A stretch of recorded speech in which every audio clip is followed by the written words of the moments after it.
Hello everyone, welcome back to another Adobe Illustrator CC tutorial. I'm in CC 2019, but you don't have to be.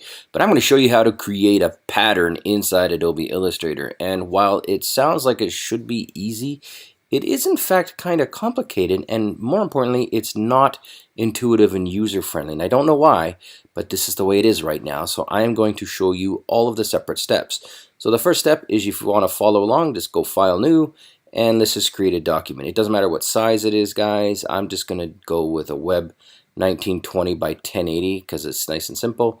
But again, you guys can do whatever you want. Hit create. Okay, we're in business. It's centered. Off we go. The next step is we want to create some very basic art. And we're just basically creating the pattern that we want to repeat across the document. So I'll just go quickly here, and the pattern can be like a square, and I'm going to make the fill red.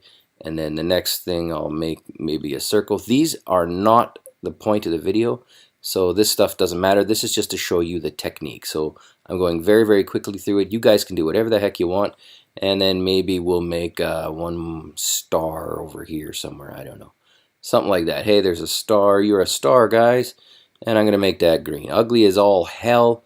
There's absolutely no rhyme or reason to it. But again, not the point. I'm going to select it all. I'm going to move it in a little bit. And I'm also going to go ahead and group it. So there you go. We've got some very simple Mickey Mouse art here, and we're on our way. Now the next step is I'm going to make sure everything's selected. I'm going to go to Window and go to Pattern Options. And this is where it starts to get weird, because when you open Pattern Options to create a pattern, everything's grayed out. The whole kit and caboodle, you can't do anything. And that doesn't make a lot of sense to me.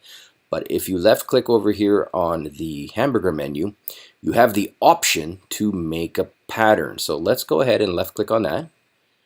And boom, we have a pattern. And we can go ahead, and it says here, the new pattern has been added to the swatches panel. So I'm going to left click on that, and boom, we've got a pattern here. And you're going to notice that I've got it in 5x5, but you can switch it to 7x7 or 1x1. Or no, well, not 1x1, that's of no value. So let's just go with 5x5. But the point is we're not trying to fill up the document with this pattern here. We just wanted to create it. And again, it was saved into our swatches. And maybe if we save it, new pattern, I don't know, what do you want to call it? New pattern, star, rectangle, blue, whatever. It doesn't even matter. But I just wanted to make that there. So the next step is you can dim the copies, so that if these wanted to be dimmer, but I always recommend unchecking that, and I believe that box is checked by default, so I recommend unchecking it. And I'm going to go ahead and close that up, and then now, this is another strange part, is you have to go ahead and click Done. So also, well actually let's click Done. So here we go, I'm going to click Done, and that gets us out of this sort of isolation mode. So when I click that, now it's back to like what we started with when we first created the art, which is absolutely kind of awkward, right? Because now I would kind of want the whole thing to be applied, but it is not. So the next step is you want to delete the original artwork that you made, and now you've got a blank canvas again.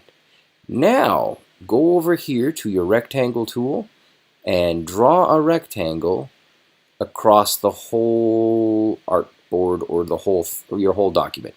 And you're going to see here that right now I've got it set to fill green, and that's obviously weird looking. But if I left click on that, you see here, and this is the swatches. So when I go into the swatches, so if you really want to take a real quick look, we'll go into swatches. And when I open up swatches, you're going to see when I zoom in here, the new pattern star rectangle blue that we just created. When I left click on that, the pattern is applied to the whole document.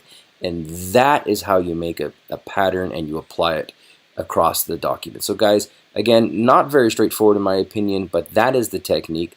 I hope this tutorial helped you. I'll be back soon with a whole bunch more stuff. Thanks for watching.